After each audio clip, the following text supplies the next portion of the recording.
Match number 18 of the ICC Cricket World Cup 2025, and slowly and steadily we're coming to the business end of the tournament because both the teams have played 4 games. Rather, most of the teams have played 4 games, entering their fifth match, and also we will keep an eye on the points table too. But first of all, Deepu, I have with me.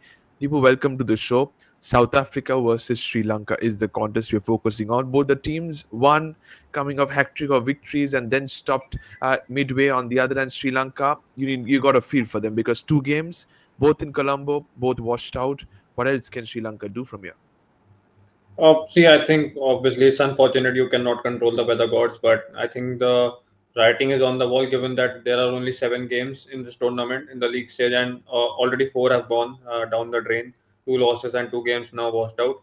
So I think maybe the story looks a little tough for them, even though they have 2 points, but at max they can go to 6, and counting them to 8. So maybe I think it's done because a lot of things will depend on the net run rate as well. So I think it's over for them. Unfortunate for Sri Lanka, but I don't see them going forward. 100%. And straight away, let's focus on the points table because as we speak, we have Australia versus Bangladesh going on today. But England are right on the top of the points table. They survived. I must say, they survived versus Pakistan, a match Yeah. which was written for Pakistan, to be honest. But they got their all important 1 point, still they being there at the top of the points table. Assuming, no disrespect, but assuming Australia defeating Bangladesh. So top two are unchanged. England just come down to second, with Australia topping it. South Africa remain on third, with Bangladesh reeling at the bottom, just above Sri Lanka, but Sri Lanka at seventh. Now, you said the tournament is all but over, but my thoughts is that they play all their games at the R. Premadasa Stadium. So they have South Africa, Bangladesh, ending with Pakistan. Last 2 games are more than capable. Can they fancy the chances in this one? Yes, they can, but the only reason I think is weather permitting. Or for obvious reasons, we don't know Correct. what's the weather going to be. And even if one of the remaining 3 games gets rained off, it eventually it overs the campaign without even stepping onto the field, Hmm. or without even batting or bowling first, whatever is the scenario. So I think it's not just about the performance, but also the luck factor that whether permits them to play or not. 100%, that is true. But what about South Africa? Last 2 games, Laura Wolwart said that we shouldn't have gone this deep. But versus India, it was Nadine de Klerk. Versus Bangladesh, it was Nadine de Klerk once again, who should have been dismissed because Bangladesh, I'll be very honest, have been the most promising side amongst the bottom of the points table. Every single game they are performing, they're showing a fight. I think Nigar Sultana Joti has been leading the side brilliantly, but unfortunately not being able to get over the line. A young side, but Nadine de Klerk should be the one to watch out for, honestly. But South Africa's top order, especially the two openers, have been the two most important batters at the top. There has been Brits and Laura Wolvart.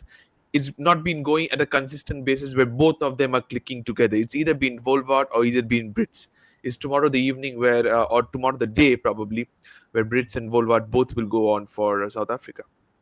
It's a real good opportunity for both of them because obviously Laura Woolworth takes her time to get going, whereas Tasman Bridge takes on the ball straight on. So Correct. yeah, I think that's been missing in the last couple of games. I think Bridge registered a couple of ducks in the last 2 games, so that has hampered South Africa's batting approach lower down the order and has posed Dick Luck to actually finish games, which he has done quite comfortably.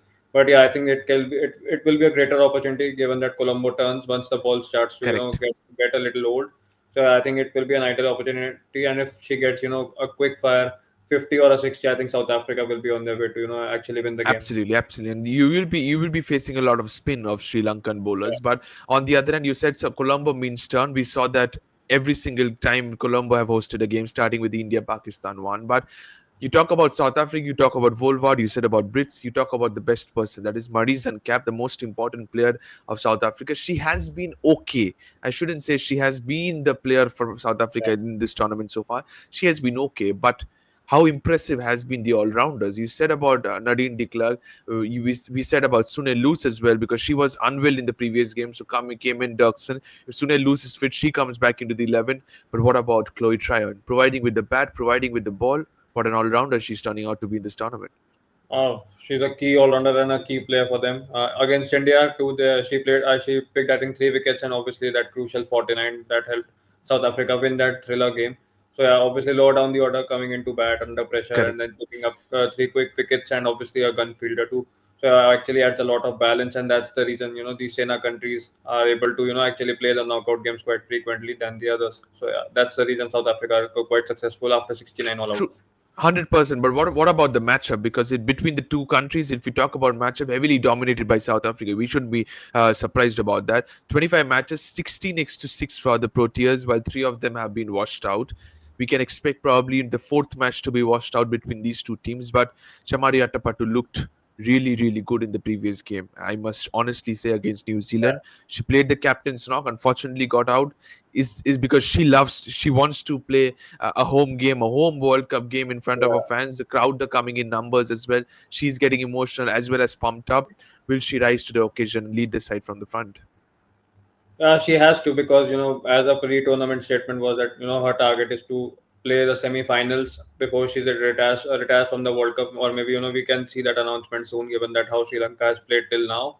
So I think it's the best opportunity for her to actually give her fans a good send off kind of a thing if she has plans of retiring. And obviously she's a key player, and even though I was surprised to see her taking up so many balls, given that she plays quite aggressively. So 53 of 72 I'll take, given that their batting struggles have been a lot more in the recent few games.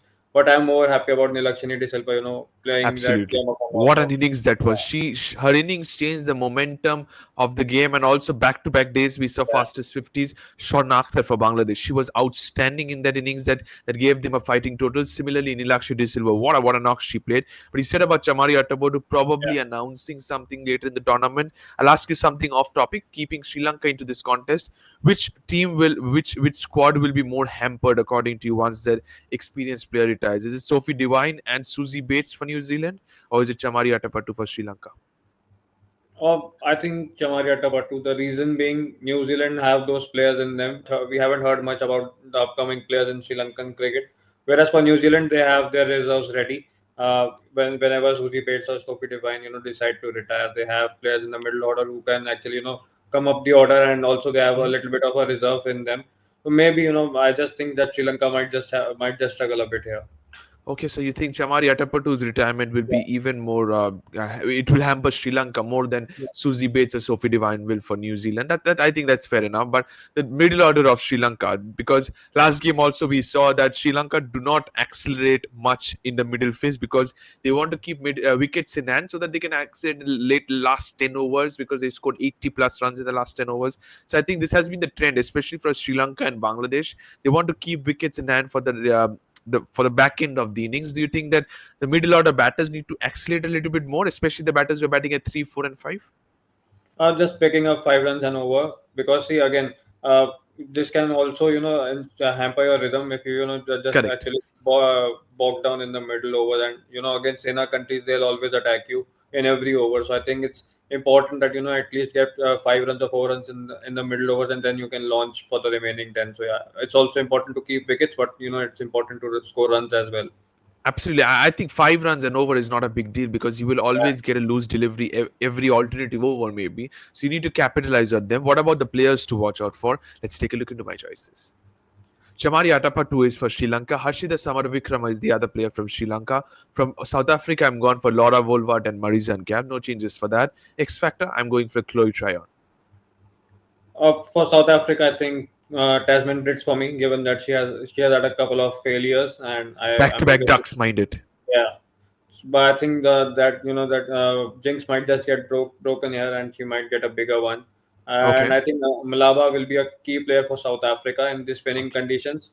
And for Sri Lanka, I think Udeshika Prabodani, I'm looking forward to watch her. She was dropped in the previous game. It surprised me a lot that why was she Yeah, dropped? Because Udeshika Prabodhani is such an experienced player. I will yeah, certainly have her back in this side. So you're going for experience for Sri Lanka. yeah, You're going for Tasman Brits for South Africa. You need runs on the board at the top yeah. of the order. What about the playing 11? That's where things will come into something interesting. Predicted playing 11. Let's take a look into that.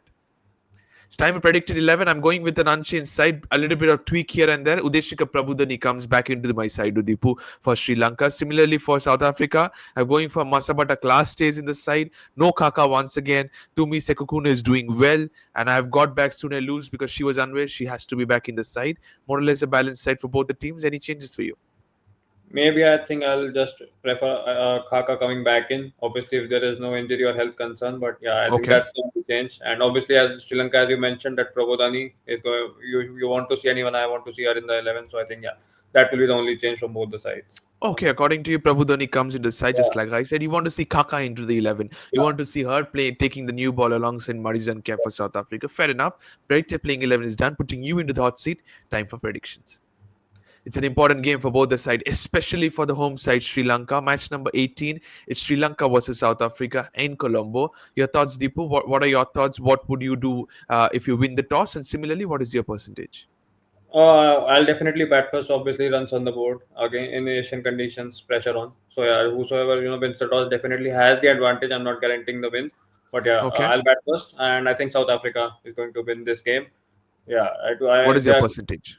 80-20, they are clear favorites, and Wow, the that's a 20% huge goes one. to rain. I am not giving a chance to Sri Lanka as of now. That's a good one. So Yeah, 80% to South Africa, 20% to the Colombo weather, says Deepu. yeah. Nothing to Sri Lanka. That's a good one, I must say. But thanks a lot, Deepu.